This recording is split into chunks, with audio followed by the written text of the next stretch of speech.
What's new and different this year is the people who have the most power in the state seem to be on the same page. That's vastly different from 2 years ago when the state government nearly shut down.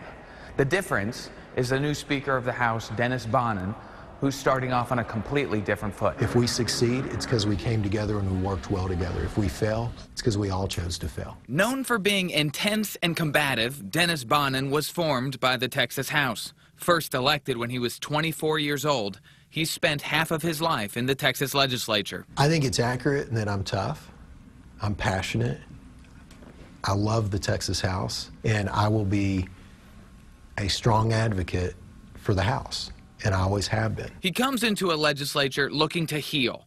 He follows San Antonio Republican Joe Straus, who chose not to run for re-election. 2 years ago, he was the chief foil to Lieutenant Governor Dan Patrick, the leader of the Texas Senate, who wanted a new law requiring bathroom use to be based on birth gender.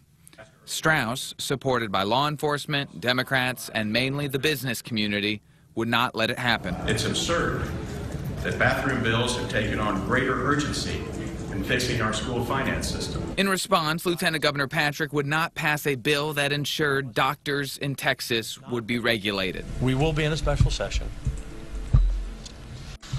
caused by Joe Straus himself. Governor Abbott had to call that special session to keep Texas government open. A bathroom privacy bill didn't pass, but Straus didn't run again. When House members looked around for their next speaker, they wanted the toughest person they had. Now, anyone who knows him and knows me, we're different. He's a very calmer, quieter leader. I have Greek blood in me, and my mother gives me great passion, and I can get excited, and I will speak strongly on behalf of the House. Speaker Straus was strong on behalf of the House, but in his way of being strong. So now many House members tell KXAN they're looking for Bonnen to be a balance to the Senate. After they felt frustrated, Lieutenant Governor Patrick dictated state policy. Can you talk a little bit about how you're going to alleviate some of those frustrations? Well, I think the biggest way to alleviate those frustrations is for the House to take care of the House and for the House to lead where we feel appropriate. And we've made it very clear that we do plan to lead on school finance and property tax reform. My attitude towards the House-Senate struggle is that we succeed together and we fail together. And the reality of it is, when people fail, they like to point fingers at other places. There's a difference between the two people. There is also a difference between the two chambers. The Senate has 31 districts with 800,000 people each, more in touch with statewide and national politics. The House, on the other hand, has 150 smaller districts with 160,000 people each.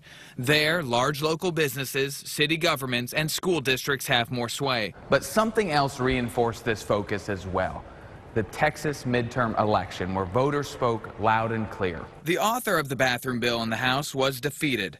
Democrats picked up 13 seats in the legislature, beating some of the most conservative Republicans. Voters sent a message to lawmakers. They wanted a fix to long-neglected issues: school finance and property taxes. The day after the legislative session began, the Big Three restarted weekly breakfasts that ended 2 years ago. There, Lieutenant Governor Dan Patrick said the bathroom privacy bill is on the back burner. Thank you, Governor. I think it's been settled, and I think we've won. And the people who want to keep talking about it just want to stir up the past. All three say they're focused on schools and property taxes, and so far, no fights. The mistake that a lot of folks want to make is being passionate and a strong advocate for the Texas House doesn't mean that you have to be adversarial with the Senate or the governor. But we've seen all this before, and something usually gets in the way. Something personal, petty, partisan, or ideological. We'll find out in the weeks and months ahead. At the Capitol, I'm Phil Prazan for State of Texas.